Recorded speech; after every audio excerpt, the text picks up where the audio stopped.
Sean Callow is Senior Currency Strategist, Westpac Bank, live out of Sydney.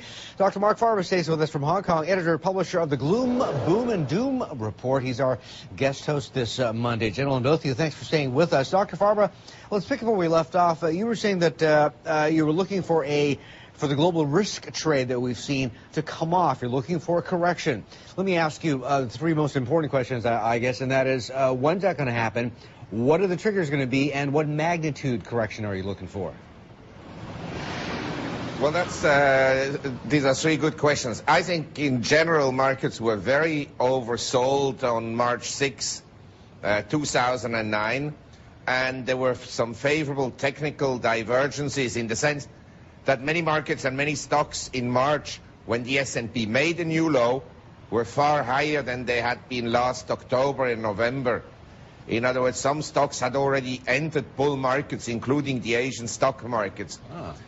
Right now, many stocks have risen by more than 100%, and the number of stocks above the 50-day moving average reached 90% the other day, which signals a very overbought position, certainly in the United States. And so I expect now a correction to unfold.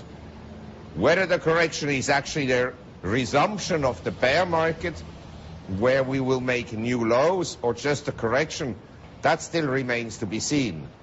You're not sure?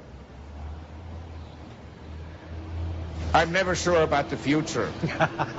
Okay, that's probably a wise thing to say. Sean, do you see that happening?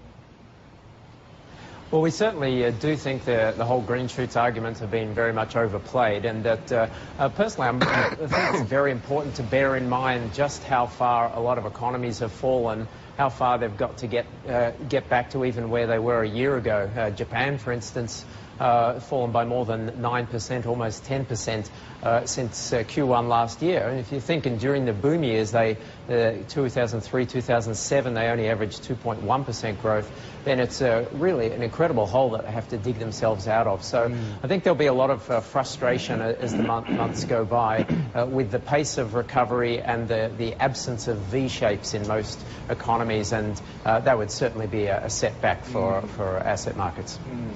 Mark, all the ratings uncertainty that we saw last week with regard to the UK and the US economy, is that going to hasten the correction that you were talking about earlier? Well, I mean, I think the market is to some extent already pricing in the fact that the US government bonds are no longer AAAs or no longer very high quality, especially if you look forward. And as I have maintained in previous writings and interviews, I think the US government will eventually go bust, massively so. But it's a question of time, and as long as you can print money, and as long as somebody is willing to accept that money, you can postpone the ultimate hour.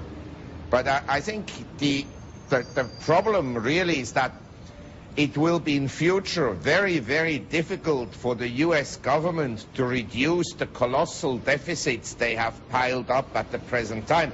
At the present time, the way I see it, the fiscal deficit this year will be minimum $2 trillion. And next year, I think it will be very difficult to bring it down below that figure.